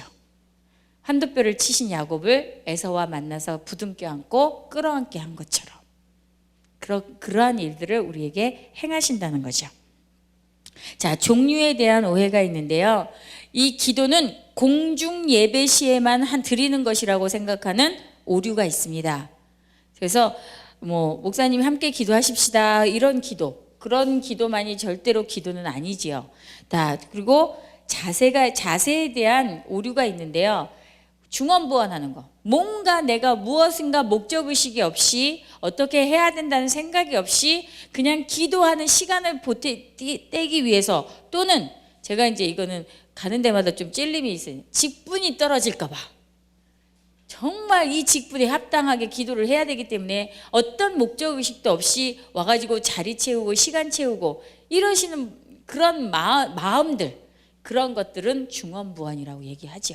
그러나 여기는 없으실 거예요. 이 밤에 이 정도로 나와가지고 열정적으로 강의를 들으시는 분들은 기도하시겠다요. 아멘. 목사님 들으셨죠? 자, 그래서 대상에 대한 얘기를 합니다. 기도는 누구에게 하는 거냐면 우선되어져야 하는 것이 자기를 찾는 자. 히브리서 11장 6절이에요. 하나님이 자기를 찾는 자들에게 상 주시는 분이시라는 사실을 믿어야 합니다. 그래서 믿음이 우선이에요. 자, 두 번째, 누가 우리를 위한 중보자인가? 로마서 8장 34절에 보면 예수 그리스도라고 얘기하고, 두 번째 로마서 8장 26절 27절에 보면 성령이라고 얘기하세요. 자, 예수 그리스도는 여러분 출애굽기 보면 대제사장이 나오죠. 대제사장이 1년에 이스라엘 백성의 모든 죄를 사해주기 위해서 속죄제를 드리기 위해서 지성소에 한 번 들어가요. 방울을 땅땅땅땅땅 때리고 제사장의 옷을 입고 지성소에 들어가가지고 이스라엘 백성을 위해서 죄를 사해달라고 그곳에서 기도를 하면서 방울 소리가 들리지요. 그 방울 소리가 들리면 제사장이 아직도 살아있는 것이고, 방울 소리가 들리지 않으면 제사장이 거기 가운데 죄가 드러난 것으로 인해서 죽었다라는 거라서 허리에 베인 동인 그 뱃줄을 끌어 잡아 당기지요. 똑같이 성소에 들어가서 대제사장이신 그 구약에서의 이 모든 것들이 히브리서에 오면 하늘 지성소에서 멜기세덱의 반차를 따라서 대제사장이 되신 예수 그리스도가 하나님 우편에서 우리를 위하여 구원받은 이스라엘, 그렇죠? 영적인 이스라엘, 우리를 위하여 지금도 뭐 하고 계시다? 중보기도 하고 계시다. 누구를 위해서? 이 땅에 몸된 교회의 지체들을 위해서. 이게 성막입니다. 성막의 구조를 이렇게 놓으면 구약의 성막이죠. 지성소. 그래서 하늘 지성소에 계시는 대제사장이신 예수 그리스도가, 그래서 여러분들이 중보기도라고 하는 이 기도자를 꼭 누구에게만 붙여야 된다고 얘기하냐면 예수님만이 우리의 중보자라고 얘기하신다는 걸 여기에서 끌어낸 거예요. 그러나 우리는 지금 중보기도라는 이 단어를 정말 이렇게 보통 사람들이 다 사용하고 있기 때문에 이제는 중보기도라고 얘기하는데, 어느 교단에서는 이거 중보기도를 못 쓰게 하세요. 중보기도는 주님만이 하시는 거다 이래가지고 합심기도, 대체기도 막 이런 걸 쓰시는데요. 우리는 중보기도 하면 알아들으시죠? 그렇죠? 그러나 유일하신 하늘 지성소에서 대제사장이 되셔서 우리를 위해서 하나님과 우리 사이에서 끊임없이 중보를 하고 계신 분은 예수 그리스도라는 걸 잊지 마시기를 바랍니다. 자, 두 번째, 누가 기도할 수 있느냐? 자격에 대한 이야기예요. 이 자격은 첫 번째, 하나님께 속한 자만이 기도할 수 있습니다. 거기 이렇게 살짝 빈칸이 있는데 써놓으시면 좋겠어요. 하나님께 그리스도께 속한 자, 그래서 예수를 주라 시인한 자, 그렇죠? 그런 사람만이 기도할 수 있습니다. 그리고 예수 그리스도의 이름의 권세로 나오는 자. 그래서 저희가 기도할 때 예수 그리스도의 이름의 권세를 참 많이 사용하는데요. 여러분, 예수 그리스도의 이름으로 기도합니다, 이렇게 얘기하시잖아요. 그러니까 우리의 기도는 사실은 하나님이 들을 만한 기도가 아니라는 얘기죠. 우리가 그냥 하는 기도, 끄트머리에 예수 그리스도의 이름이 들어가 있지 않는 그냥 내가 하는 기도는 하나님이 들을 만하다 안 하다. 근데 우리가 하는 기도를 어떻게 해주셨냐면 예수 그리스도의 이름으로 기도하게 해주셨어요. 예수 그리스도의 이름으로 기도합니다, 그러면 하나님이 들으시게 해주셨다는 거예요. 그러면 예수 그리스도의 이름으로 기도하는 자만이 우리가 그거에 하나님 그 자격이 있는데, 그러면 그 이름의 권세가 어떤 권세냐면 모든 사망 권세를 이기신 하나님. 그렇죠? 우리를 죄 때문에 이 죄에 대한 싹슨 사망이라서 우리는 죽을 수밖에 없었는데, 예수 그리스도가 그 이름의 모든 뛰어나신 이름의 권세로 대신 우리를 위하여 죽으심으로 인해서 그 죽음을 근간으로 하는 사단의 모든 역사를 차단시켜 놓으셨어요. 죽음에 대한 역사를. 우리는 죽지만 살아요. 죽으면 죽어요. 살지요. 살아도 영원토록 살 수 있는 건 그 죽음을 근간으로 하는 합법적으로 우리 죄에 대한, 우리가 죄를 지으면 사단은 와가지고 넌 그 죄 때문에 죽어야 돼 하고 참소하는 그런 신분이었거든요. 그런데 우리가 예수를 믿음으로 인해서 예수가 내 모든 죄를 위해서 죽으심으로 사단은 다시는 와가지고 너는 이것 때문에 죽어, 이런 모든 것들을 끝내버리셨다는 거예요. 그러니까 우리는 영원히 사는 자가 됐죠. 영생을 얻은 거예요. 그래서 그 영생을 얻은 그 기쁨으로 예수 그리스도의 이름의 권세를 가지고 이야기를 하면 어둠의 영들이 아무리 우리한테 도전을 해도 예수 그리스도의 이름은 2000년 전에 그 모든 것들을 이기셨기 때문에 예수 그리스도의 이름으로 모든 어둠의 영들을 차단시키거나 떠나보낼 수 있는 그 권세가 나한테 있는 것이 아니라 어디에 있다? 예수 그리스도의 이름에 있다. 그걸 분명히 완전히 이렇게 마음으로 확신하셔서 기도할 때마다 내가 나사렛 예수 그리스도 이름으로 명하노니 어둠의 모든 역사들아 묶임을 받고 떠나갈지어다 명령하시는 거예요. 그러면 어둠 영들이 나 때문에, 내 능력 때문에, 내 어떤 강한 때문에 떠나가는 게 아니라 예수 그리스도의 이름에 그것에 굴복하는 거죠. 자, 그래서 세 번째, 왜 기도하는가? 목적이죠. 첫 번째, 하나님과 교제하기 위해서고, 두 번째, 정말 하나님을 영화롭게 하기 위해서예요. 요한복음 14장 13절. 그래서 아버지로 하여금 아들로 영광을 받으시게 그렇게 하시는 거예요. 그 다음에 세 번째, 영적 성장을 이루기 위해서 기도합니다. 네 번째, 하나님의 계획을 이루기 위해서 기도합니다. 그래서 빌립보서 4장 6절에서 7절은 정말 여러분들이 좋아하시는, 아무것도 염려하지 말고 모든 기도와 간구로 너희 구할 것을 감사함으로 아뢰라. 그리하면 모든 지각에 뛰어나신 하나님의 평강이 너희의 생각과 마음을 지키시리라. 그렇죠? 그래서 아무것도 염려하지 말고 기도하고 간구하는데, 저는 이제 3주 동안 목표 있습니다. 저도 여기 그냥 오지 않아요. 저도 목표를 가지고 기도하고 정말 열심히 기도하고 오는데, 어떤 목표냐면 여러분 새벽 기도 부흥이 일어나기를 바랍니다. 여러분 철야에 부흥이 일어나기를 바랍니다. 여러분 누구를 위해서 기도하는 게 아니에요. 기도하면 생명길로 가고, 기도하면 그 말씀의 빛이 비추어지고, 기도하면 그 길로 가는 나와 함께하는 모든 공동체가 행복한 사람이 되기 때문이에요. 한 사람이 기도하면 한 사람이 속한 모든 공동체가 함께 갈 수 있는 되고 용기를 줍니다. 여러분 깨어서 기도하시기를 바랍니다. 자, 그리고 언제 기도하는가? 언제 기도하는가? 첫 번째 듣자마자 아마 부담스러울 거예요. 데살로니가 5장 17절, 쉬지 않고 기도한다. 자, 쉬지 않고 기도한다는 얘기는 처음에요, 이거는 나한테 주시는 말씀이 아니야, 이건 특별한 사람이 있을 거야, 이런 사람은 따로 있을 거야, 이렇게 생각했었는데요. 쉬지 않고 기도한다라는 건 쉬지 않고 하나님을 생각한다는 거예요. 오늘 저희 출애굽기 32장 마지막쯤에 딱 보니까요, 무슨 얘기냐면 임마누엘이 최고의 이스라엘의 축복이다, 이 얘기를 하는 거예요. 모세가 뭐라고 얘기냐면, 이스라엘 백성, 이 백성과 함께 가시지 않으신다면, 모세는 이스라엘 백성이 가질 수 있는 최고의 축복을 뭐라고 생각했느냐면 임마누엘로 생각했어요. 하나님과 함께 가는 것. 그래서 아침에 일어나서 주님, 저희 교회에 목사님이 한 분 계신데요, 일어나자마자 박수를 막 치고 일어나신대요. 하나님 하고 일어나신대요.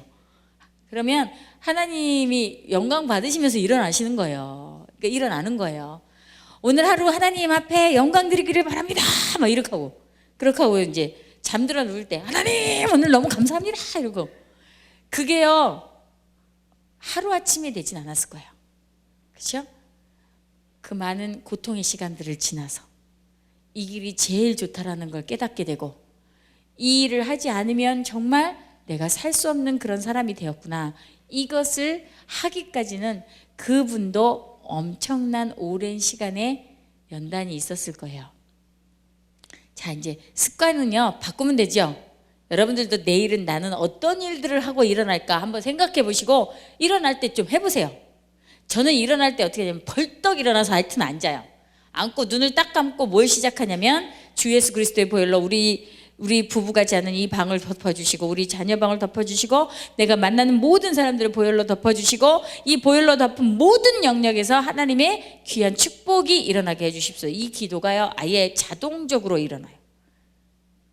왜냐하면 보혈로 덮는 주 예수 그리스도의 보혈의 은혜로 그 지성소에 들어가서 하나님이 우리의 죄를 보면 모두 진멸하고 모두 죽여야 되는데, 무엇을 보고 안 죽이시냐면 예수님의 피, 예수님의 보혈, 내 죄 대신 죽으신 그 피, 죄가 하나도 없으신 그분의 피를 보고 저를 죽이시지 않는다는 거. 그 은혜가 너무 강해서 오늘도 그 보혈의 은혜 안에서 살게 해달라고 그 기도를 아침마다 일어나면 저는 저와 만나는 모든 분들을 위해서 보혈로 덮는 기도를 합니다. 자, 여러분들은 내일부터 아침에 일어나면서 어떤 기도를 할지, 물론 성령님도 역사하겠지만 까맣게 잊어버리는 영도 역사할 거예요. 그러나 저는 열심히 아침에 일어나서 기도할 겁니다. 여러분들이 일어날 때 성령에 의해서 성령님이 생각나게 하시고 기억나게 하셔서 내일 아침부터 여러분들이 삶이 자꾸 새로워질 수 있도록, 기도하겠습니다. 자, 그래서 매일 경건의 시간 동안에 기도하시는 거고, 세 번째 그룹 기도가 있는데요. 저는 이 그룹 기도가 저의 목적입니다. 소그룹을 13년을 한 공동체와 함께 저기 같이 온 집사님도 계시지만 중보기도하는 저희 그룹은요, 혼자서 절대로 다니진 않아요. 저는 온누리교회에서 페이 목사로 일하는 건 아니고 volunteer예요. 그러니까 정말 섬기고 그런 것들을 그냥 가서 섬기고 사역을 하나 섬기고 있는데 기도 인도를 합니다. 그런데 저희 소그룹이요 모여온 지가 13년 동안에 온누리교회 안에서 끊임없이 모이고 기도했던 그룹인데요. 뭐가 있냐면 소그룹은요 작은 가족이에요. 자, 내가 아무리 의식을 잘하고 교회 와서 나이스하고 예절 바르게 잘하도 누가 나를 제일 잘 알아요? 가족이 제일 잘 알아요. 내 단점, 내 약점, 내 장점 다 잘 알죠. 근데 저희는 그것을 하나 더 둔 거예요. 교회의 소그룹. 그 안에서는 정말 서로가 서로를 긍휼히 여길 때까지 시간이 오래 걸렸어요. 그러나 그렇게 서로가 서로를 긍휼히 여기고 서로가 연합한 마음들이 되어져 가면서 뭘 하기 시작했냐면 정말 작은 소그룹이지만 기도가 파워풀해지기 시작했어요. 연합된 기도가 나오기 시작했고 하나 되는 기도가 나오기 시작하면서 사역이 깊어지고 교회가 사역 모든 기도 위에 든든히 서간다는 걸 저희가 경험하게 됐어요. 그 작은 가족이에요. 너는 5, 6년 정도는요. 아 집사님 안녕하세요 막 이렇게 하고 잘 지냈어요. 6년 지나서부터 말 안 해도 그 사람 성격이 어떤지 알아요. 오늘 괜찮아? 괜찮아요? 이러면 안 괜찮은지 다 아는 거예요. 5, 6년이 지나니까 말을 그렇게 해도 아닌 게 다 드러나는 거예요. 그러면서 우리가 소그룹 안에서 이제 말씀 묵상을 하면서 나누기 시작하면서 나는 이럴 때 이런 마음이 되어서 하나님 앞에 회개했어요. 이런 것들을 나누기 시작하면서 우리가 서로가 긍휼히 여기기 시작했어요. 저 사람은 이런 게 내게 힘든 사람이구나. 저 사람은 이런 게 참 어려운 사람이구나. 이럴 때 이렇게 하면 참 좋을 것 같아요. 얘기할 때 기분도 좀 나쁘고 불쾌감도 있지만 그래요. 내가 그걸 가지고 기도하러 또 갔다 와볼게요. 기도하고 와서 그래요. 그렇게 얘기한 게 내가 맞는 것 같아요. 내 마음이 너무 그때는 힘들었지만 내가 그것을 인정해버리니까 너무 마음이 자유해지고 편해졌어요. 이런 일들을 계속 가족 안에서 그러니까 가족처럼 해오면서 지금은요 기도할 때는요 어느 곳에 있는 기도팀보다 파워풀합니다. 그 기도를 하고 나면요 정말요 맑은 물로 씻기듯이 굳은 마음을 다 제하해버리고 부드러운 마음을 주시는 성령의 충만함을 입는다는 걸 경험한 거예요. 여러분 교회 안에 소그룹을 만들어서 제가 이제 얘기를 듣고 왔는데 예배 소그룹을 만들고 싶어 하신다고 제가 얘기를 듣고 왔어요. 여기 이제 3주의 세미나를 지나서 이제는 한꺼번에 확 할 수는 없지만 저희도 뭘로 시작했냐면 주중중보 예배중보로 시작했던 팀들이에요. 저는 온누리교회에 중보기도를 세팅한 사람입니다. 처음 세팅하면서 날밤을 새우고 너무 가슴이 벅차서 카드를 만들고 막 이랬던 기억이 있어요. 그런데 그 교회 안에서 소그룹을 세팅하고 소그룹이 만나서 주중에 4명, 5명 이렇게 소그룹이 만났어요. 그렇지만 적지만 그렇게 만나서 시작하면서 그 소그룹을 낳고 소그룹을 낳으면서 저희 교회에는 200개의 사역이 있는데요. 지금 제가 속한 선교사역, 2000 선교사역인데 2000 선교사역 안에만 30개의 중보팀이 있습니다. 그 보이지 않고 이름도 없이 빛도 없이 하는 그 기도의 토대를 두고 사역이 세워지고 교회가 세워지고 있다는 걸 저희가 경험한 사람들이에요. 그러니까 자, 이제 제가 그림 하나를 또 하나 그려야 되는데 교회는 생명체입니다. 맞죠? 교회는 35년 전에 수동교회가 태어난 것처럼 태어났죠. 1976년에 태어났어요. 그렇죠? 태어나고 성장기가 분명히 있습니다. 그렇죠? 그리고 장년기가 있고 교회가 생명체이기 때문에 노년기가 있고 사망이 꼭 돌아오는 게 생명체입니다. 그런데 여기쯤에서 영적 갱신이 일어나면 계속해서 부흥이 옵니다. 생명체는. 그렇기 때문에 저는 오늘 저를 이렇게 세미나에 오게 하신 하나님께서는 이 교회를 향하신 부흥의 불을 주시기 위함도 있다라고 제가 생각하고 왔습니다. 그래서 여러분들이 각성하고 뭘 해야 되는 거냐면 하나님 앞에 기도의 불이 일어나야 돼요. 가장 먼저 이뤄야 되는 게 말씀의 선포와 기도의 불입니다. 이것이 정말 균형 있게 교회 안에서 이게 잡혀지면요, 교회는 부흥이 안 올 수가 없습니다.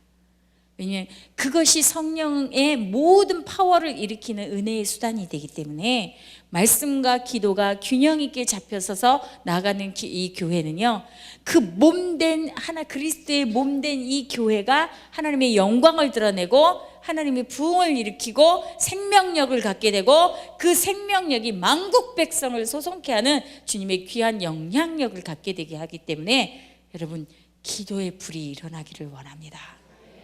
갱신이 일어나시기를 바랍니다. 자, 그래서 5번, 6번은 다음 주에 하면서 그 다음으로 넘어가겠습니다. 여기에서 좀 짚고 넘어가야 되는 것들이 있기 때문에 여러분 괄호 넣기는 꼭 해드릴 거니까 염려하지 마시고 제가요 잠깐 기도하고 마치겠습니다. 하나님, 우리가 여기 있습니다. 하나님이 이미 작정하시고 우리의 이름을 부르시고 창세 전부터 우리를 지명하여 부르신 자들입니다. 그래서 내 백성이다, 내 자녀다 이름하여 주셨고 하나님이 몸된 교회에 이곳에 불러주셨습니다. 아버지 하나님, 우리의 귀는 멀었고 우리의 눈은 소경되었으며 우리의 혀는 맺혀서 하나님의 언어를 말할 수 없었고 하나님의 음성을 들을 수 없었고 주님의 임재와 현존을 경험할 수 없었던 그런 소경이었고 귀머거리였고 아버지 하나님 벙어리였습니다. 온몸에는 문둥병과 같이 세상과 하나님의 것들을 나누어 쓰고 있는 그 문둥병자와 같은 그런 몸이었고 세상과 하나님의 것들을 끊임없이 갈등하는 절름발이와 같던 자들이었습니다. 그런데 하나님의 은혜로 우리를 불러주셨습니다. 이제는 눈을 떠서 주의 임재와 현존을 경험하게 하시고 우리의 귀를 활짝 열으셔서 그 말씀이 선포되어지고 말씀을 읽고 볼 때마다 하나님이 그 말씀으로 인하여 우리의 길을 비춰주시는 그 내 발의 등이요 내 길의 빛이 되신 예수의 생명길을 보게 하시고 듣게 하시고 우리의 입에 혀를 맺혀진 모든 것들을 풀어지게 하여 주셔서 이 맺힌 혀가 풀어져 하나님의 언어를 가지고 주님과 대화할 수 있는 기도가 충만해질 수 있도록 우리를 축복하시고 기름 부어주시고 우리가 온전히 하나님을 향해 서서 이 세상에 있었던 영적인 문둥병을 고쳐주시고 회복하여 주시며 온전히 주님의 생명길로만 갈 수 있는 믿음의 결단이 일어나고 행함이 일어날 수 있도록 우리를 축복하시고 기름 부어 주시옵소서. 이 일을 이루실 여호와 하나님을 찬양합니다. 주님의 이름을 높여드립니다. 예수님의 이름으로 기도합니다. 아멘. 하나님 감사합니다.